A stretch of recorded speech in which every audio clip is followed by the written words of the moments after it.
सुबह फजर की नमाज़ पढ़ने के बाद देर तक जानमाज़ पर बैठकर अल्लाह ताला की हम्दो सना बयान करने का अमल बहुत ही पुरसुकून होता है, क्योंकि इस वक्त दुनिया के कामकाज की बिल्कुल भी भगदड़ नहीं मची होती।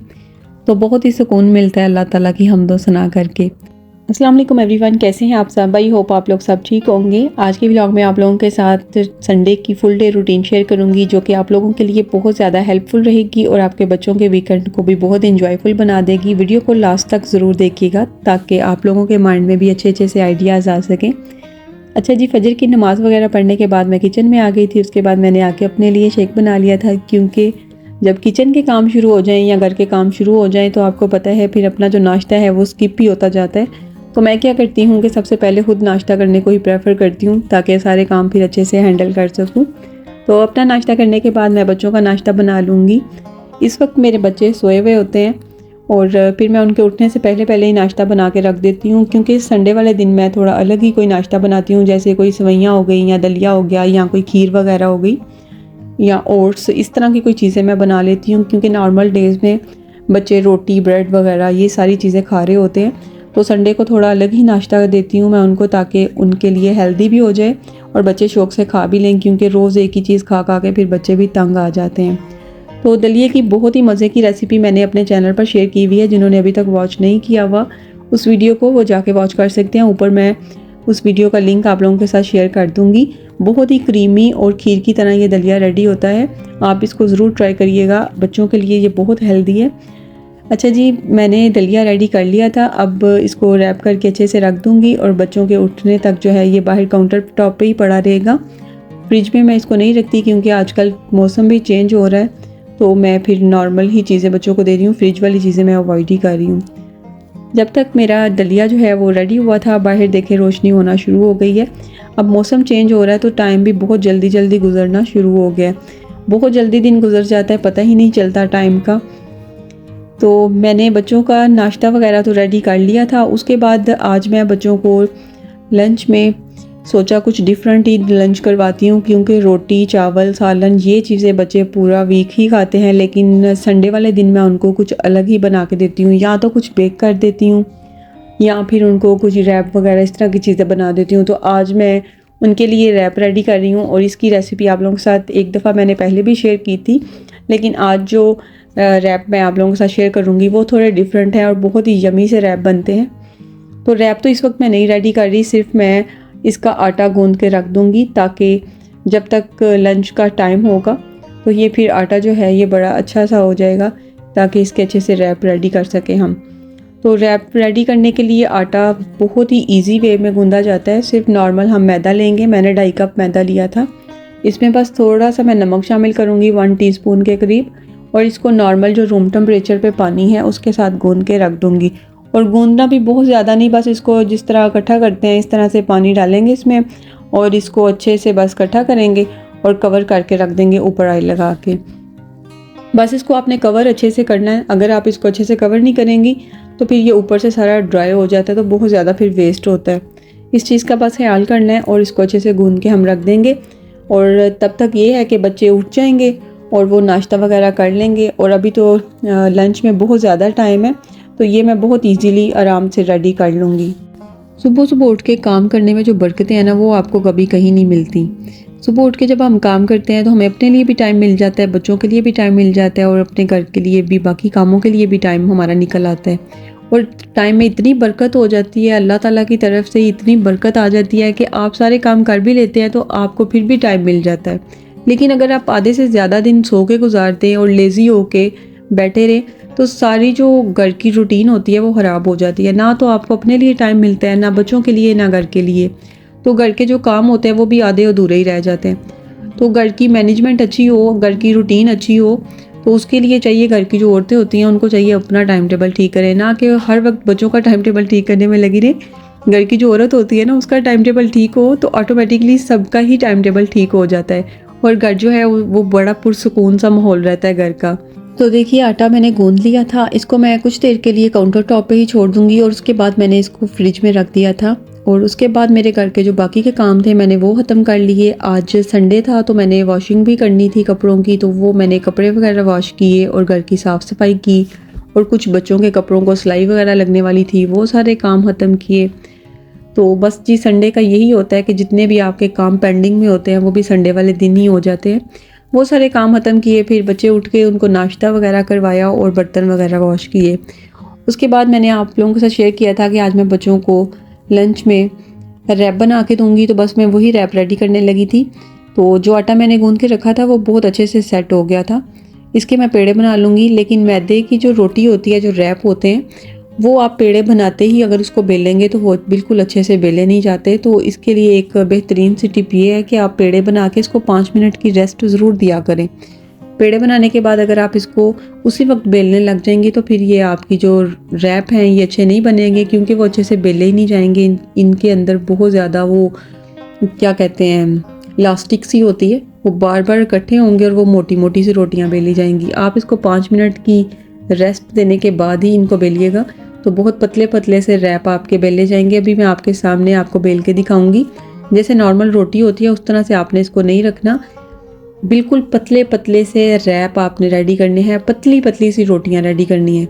और जिस तरह से नॉर्मल रोटी को हम कुक करते हैं उस तरह से आपने इसको इतना ज़्यादा नहीं सेकना कि ये बहुत ज़्यादा रोटी की तरह पक जाए, क्योंकि ये बहुत पतले पतले से रैप होते हैं और ये बहुत जल्दी रेडी हो जाते हैं। बस मिनिमम 30 से 40 सेकंड आपने एक साइड से इसको अच्छे से हीट देनी है और दूसरी साइड से भी 30 से 40 सेकंड में ये अच्छे से बेहतरीन से रैप जो हैं वो रेडी हो जाएंगे।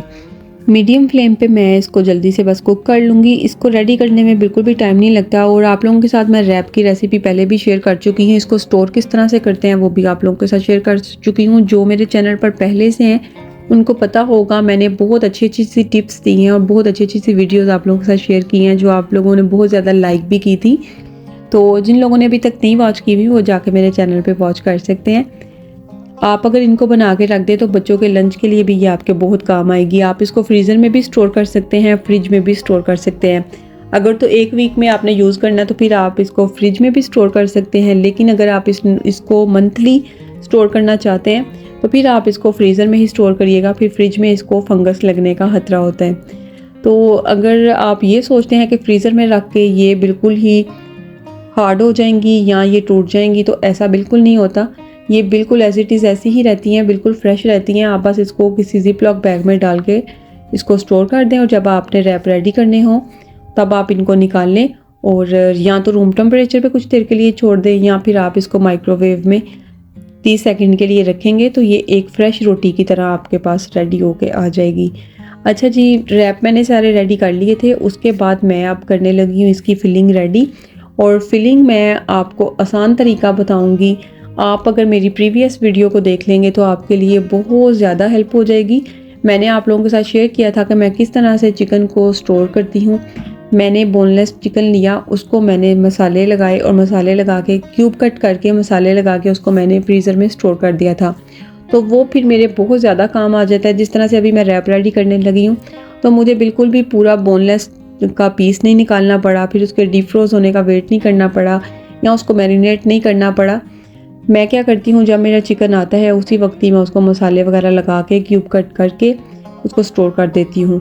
अभी मुझे रैप के लिए चाहिए था, बस मैंने इसको ऐसे ही निकाला और मसाले उसको पहले ही लगे हुए थे। और इसका फ़ायदा ये भी है कि मसाले सारे, उसका फ्लेवर जो है वो अंदर तक चले जाता है और चिकन बड़ा टेस्टफुल सा बनता है।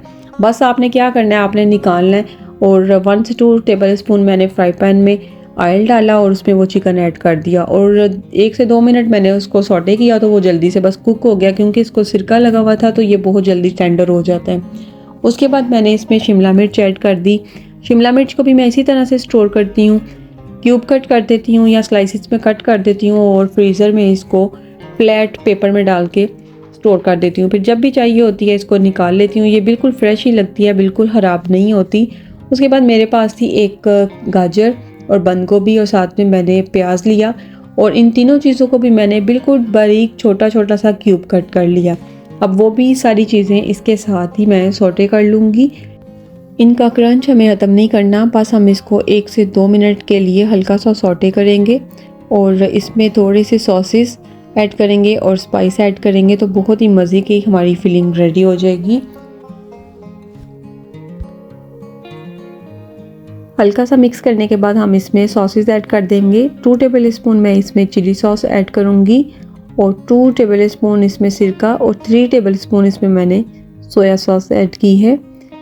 क्योंकि चिकन को मैंने पहले से ही मैरिनेट करके इसको रखा हुआ था तो उसको स्पाइसेस की बिल्कुल भी ज़रूरत नहीं, लेकिन ये जो मैंने वेजिटेबल ऐड की हैं इनको हल्का सा स्पाइसेस का टच देना था, इसलिए मैंने इसमें सॉसेस ऐड कर दी और साथ में मैं इसमें नमक और ब्लैक पेपर ऐड कर दूंगी ताकि ये जो वेजिटेबल्स हैं ये बिल्कुल भी फीकी फीकी सी ना लगे, बहुत ही अच्छा सा फ्लेवर इनमें भी आ जाएगा।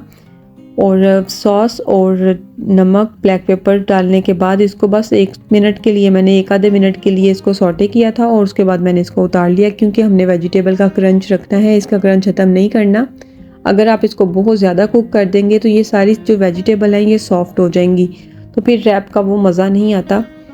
हल्का सा सॉटे करने के बाद मैंने इसमें 3 से 4 टेबल स्पून भर के टमाटो केचप के ऐड कर दिए और 4 से 5 टेबल स्पून मैंने इसमें मायोनीज़ ऐड कर दी। अच्छा, इस पॉइंट पे अगर आप एडिशन करना चाहते हैं तो आप इसमें चीज़ ऐड कर सकते हैं, लेकिन आज मैं विदाउट चीज़ बना रही हूँ, मैं इसमें चीज़ ऐड नहीं कर रही। मैंने इसकी बेस को सिर्फ टमाटो केचप और मायोनीज़ ही रखा था, तो ये भी बहुत टेस्टफुल बनती है। लेकिन अगर आप चाहें तो आप इसमें चीज़ ऐड कर सकते हैं, वो भी बड़ा ज़बरदस्त सा टेस्ट देती है। जो रैप मैंने पहले आप लोगों के साथ शेयर किए थे वो चीज़ रैप थे, वो भी बड़े मज़े के बनते हैं। अगर आपने उसकी रेसिपी नहीं देखी तो आज आपको उसका लिंक इंशाल्लाह ज़रूर दूंगी, तो आप उसको भी जाके ज़रूर वॉच करिएगा। फिलिंग हमारी रेडी हो चुकी है। अब मैं आप लोगों को रैप दिखा देती हूँ। तो ये देखिए बिल्कुल सॉफ्ट से रैप हमारे रेडी हुए हैं, जिस तरह से मार्केट से हम लेके आते हैं। अच्छा जी, मैं आप लोगों को अब थोड़ा सा डिफरेंस बता देती हूँ। जो रैप आपको मार्केट से मिलते हैं वो थोड़े कॉस्टली होते हैं, क्योंकि उन्होंने उसकी डो को रेडी करते वक्त उसमें ड्राई मिल्क का यूज़ किया हुआ होता है। आप लोग अगर घर पे रेडी करना चाहते हैं मार्केट की तरह के सेम रैप, तो आपने क्या करना है, अगर 2 कप मैदा लेना है तो उसमें 1 कप ड्राई मिल्क का डाल देना है। लेकिन वो थोड़ा कॉस्टली पड़ता है, इसलिए मैं आप लोगों को वो चीज़ प्रेफर नहीं करूँगी। अगर आप लोग सेम वही टेस्ट चाहते हैं तो फिर आप लिक्विड मिल्क का यूज़ कर लें। मतलब अगर आप डो रेडी कर रहे हैं तो पानी की जगह आप इसको दूध के साथ गूंद लें, तो आपको सेम वही रिज़ल्ट मिलेगा। लेकिन आप अगर जिस तरह से मैंने आज किया कि आज ही मैंने रैप रेडी किए और आज ही मैं इनको यूज़ कर लूँगी, तो मैं क्या करती हूँ, मैं मिल्क का यूज़ करती ही नहीं, मैं इसको नॉर्मल पानी के साथ ही गूंद लेती हूँ और उसके बाद इसकी पतली पतली सी रोटियाँ बेल के बिल्कुल रैप की शक्ल में ये आ जाते हैं, तो कोई भी इतना फ़र्क नहीं होता। और अगर आप इनको ऐसे भी स्टोर करेंगे तो ये सॉफ्ट ही रहेंगी, लेकिन अगर आपने इसको लॉन्ग टाइम के लिए स्टोर करना है तो अगर आप इसमें लिक्विड दूध डाल लेंगी तो वो ज़्यादा बेहतर रहेगा। अच्छा, जो फिलिंग हमने रेडी की थी रोटी को फोल्ड करने के बाद, वो फिलिंग हमने इसके अंदर रखी और इसके फ्लेवर को और ज़्यादा इन्हेंस करने के लिए मैंने इसमें मस्टर्ड पेस्ट ऊपर से ऐड कर दिया और टमाटो केचप और मायोनीज़ ऐड कर दी। अब हम इसको फोल्ड कर लेंगे, अच्छे से इसको फोल्ड कर लेंगे और इसके बाद हम इसको एक पैन में रखते जाएंगे। चाहे तो आप किसी फ्राई पैन का भी यूज़ कर सकते हैं, मैं तवा का यूज़ कर रही हूँ और इसके ऊपर मैं हल्का हल्का सा ऑयल लगा दूँगी ताकि ये अच्छे से क्रिस्पी से हो जाए। दोनों साइडों से मैं इसको ऑयल लगा के इसकी साइड को चेंज करूँगी और जब ये गोल्डन सा कलर इसके ऊपर आ जाएगा तो फिर मैं इसको उतार लूँगी। बहुत ही मज़े के ये रैप रेडी होते हैं। आपने इस रेसिपी को ज़रूर ट्राई करना और मुझे फ़ीडबैक ज़रूर दिया करें जो भी रेसिपी आप मेरी ट्राई करते हैं। अच्छा, अगर आप चाहें तो इसके साथ केचप मायोनीज़ का यूज़ कर सकते हैं या कोई भी डिप सॉस यूज़ कर सकते हैं, लेकिन अगर नहीं भी करेंगे तो फिर भी आपको इसका बहुत ज़्यादा टेस्ट आएगा, क्योंकि इसके अंदर जो फिलिंग है उसमें वो बहुत लिक्विड ही है। उसमें मैंने केचप मायोनीज़ का यूज़ किया है, उसमें मस्टर्ड सॉस ऐड की है, तो किसी भी डिप सॉस की ज़रूरत तो नहीं रहती। लेकिन फिर भी अगर आप एडिशनल करना चाहते हैं तो आप कर सकते हैं। मैंने इसके साथ केचप और मायोनीज़ को मिक्स करके एक डिप सॉस रेडी कर ली थी, वो भी बड़ी मज़े की बनती है। तो अगर आप चाहें तो आप वो सॉस इसके साथ रेडी कर सकते हैं। अभी ये बहुत ज़्यादा गर्म था, मैंने सोचा मैं आपको तोड़ के दिखाती हूँ, लेकिन वो नहीं तोड़ा जा सकता था क्योंकि वो बहुत ज़्यादा गर्म था। अच्छा, अगर इसमें चीज़ होती तो वो भी बड़ी अच्छी लगती है। जो रेसिपी मैंने आप लोगों के साथ रमज़ान में शेयर की थी उसमें मैंने चीज़ ऐड की थी। चीज़ वाले रैप भी बहुत मज़े के बनते हैं, लेकिन विदाउट चीज़ भी मैंने रेडी किए, ये भी बिलीव करें बहुत ही मज़े के थे और मेरे बच्चों को बहुत ज़्यादा पसंद आए और बच्चे बहुत खुश हुए थे आज का लंच करके। अच्छा जी, बात सिर्फ लंच पे ही ख़त्म नहीं हो जाती। आपको पता है बच्चे घर पे हों तो वो खेलते हैं, कूदते हैं और उनको बार बार भूख लग जाती है। जैसे ही थोड़ी शाम होना शुरू हुई तो बच्चों को फिर से भूख लग गई। तो फिर उनके लिए मैंने बनाए पॉपकॉर्न, और पॉपकॉर्न बनाते वक्त मुझे एक बात मेरे जहन में बार बार आ रही थी, इसलिए मैं आज आप लोगों के साथ भी शेयर करूँगी कि मैं किस तरह से पॉपकॉर्न रेडी करती हूँ। मेरी 2-4 सिस्टर ऐसी हैं जिन्होंने मेरे साथ ये बात शेयर की कि जब वो घर पे पॉपकॉर्न बनाती हैं तो उनसे सही नहीं बनते, या तो वो नीचे से जल जाते हैं या उनको टाइमिंग का पता नहीं चलता। तो वो कुछ जो पॉपकॉर्न है वो हार्ड हो जाते हैं और कुछ जो होते हैं वो बिल्कुल ठीक बन जाते हैं। तो आज मैं आप लोगों को बताऊंगी किस तरह से आप परफेक्टली पॉपकॉर्न घर पे रेडी कर सकते हैं। जिस तरह से आप बाज़ार से लेके आते हैं सेम वैसे ही होंगे, सारे ही पॉपकॉर्न सॉफ्ट होंगे, एक दाना भी इसका हार्ड नहीं होगा, ना ही ये जलेंगे। तो इसके लिए आपने इसकी मेजरिंग का हिसाब रख लेना है। आपने 1 टेबल स्पून भर के घी का डालना है, 1 टेबल स्पून भर के आपने इसमें नमक ऐड करना है। उसके बाद आपने 1 कप कॉर्न ऐड कर देनी है और इसकी इस तरह से भुनाई करनी है जैसे मैं कर रही हूँ। 1 से 1.5 मिनट आप इसकी भुनाई करेंगे तो उसके बाद आप देखेंगे कि ये जो कॉर्न है ये पॉपकॉर्न की तरह फूलना शुरू हो जाएगी। जैसे ही कॉर्न पॉपकॉर्न की तरह फूलना शुरू हो जाएगी आपने इसको कवर कर देना है। अच्छा जी, खराबी अब कहाँ आती है? खराबी आती है जब आपकी मेजरिंग ख़राब होती है। जब आप हिसाब रखेंगे ना मेजरिंग का, जैसे 1 टेबल स्पून आपने घी डालना है, 1 टेबल स्पून आपने नमक डालना है और 1 कप कॉर्न लेनी है आपने। अगर आप इसकी क्वांटिटी को कम या ज़्यादा कर देंगी तो फिर आपकी रेसिपी जो है ना वो ख़राब हो जाती है। फिर आपके जो पॉपकॉर्न होते हैं ना वो अच्छे से नहीं बनते। और आपने बर्तन कोशिश करनी है कोई खुला बर्तन यूज़ करे।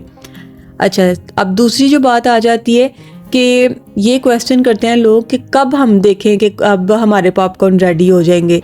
जब आप ढक्कन को बंद करते हैं ना तो जो पॉपकॉर्न होते हैं ना उसमें से थोड़े पटाखों की तरह आवाज़ें आने लग जाती हैं इस बर्तन में से। जब ये आवाज़ें आना बंद हो जाएंगी तो फिर आपने इसका ढक्कन उठाना है, उससे पहले आपने इसका ढक्कन नहीं उठाना। ये अच्छी तरह से फूल जाएंगे, इनकी आवाज़ें आना बंद हो जाएंगी, फिर आपने ढक्कन को उठाना है। और थर्ड वाली जो बात है वो है इसका फ्लेम, कि आपने फ्लेम कितना रखना है। तो फ्लेम आपने मीडियम टू लो रखना है। अच्छा, जिन लोगों को ये नहीं पता चलता मीडियम टू लो फ्लेम कैसा होता है तो उन लोगों को मैं बता दूं, आपको 1 इंच का तो अंदाज़ा होगा ना। तो 1 इंच जो होती है ना आग की जो हाइट होती है वो 1 इंच तक रखेंगे तो ये आपकी मीडियम आपका फ्लेम होगा। ठीक हो गया। तो बड़े ज़बरदस्त से आपके पॉपकॉर्न रेडी होंगे, कोई आपके पॉपकॉर्न जलेंगे नहीं, कोई हार्ड नहीं होंगे। सारी कन्फ्यूजन मैंने आपकी दूर कर दी है। एक तो आपने मेजरमेंट का हिसाब रखना है, दूसरा फ्लेम का ख्याल करना है। फ्लेम को बार बार कम या ज़्यादा नहीं करना। 1 इंच तक आग की हाइट रखनी है। मीडियम फ्लेम पे आपने पॉपकॉर्न तैयार करने हैं। जब देचकी में से आवाज़ें आना बंद हो जाएंगी, पटाखे चलने की, तो फिर आपने ढक्कन को उठाना है। उससे पहले आपने ढक्कन भी नहीं उठाना। ठीक है जी। तो बच्चों ने पॉपकॉर्न भी इंजॉय किए। ये थी मेरी आज की रूटीन। आई होप आपको आज का व्लॉग अच्छा लगा होगा। अगर अच्छा लगा हो तो प्लीज़ वीडियो को लाइक करिएगा, चैनल को ज़रूर सब्सक्राइब करिएगा। मिलूंगी इंशाल्लाह नेक्स्ट किसी और अच्छी सी वीडियो में अच्छी सी रेसिपीज़ लेके। तब तक दुआओं में ज़रूर याद रखिएगा। अल्लाह हाफिज़।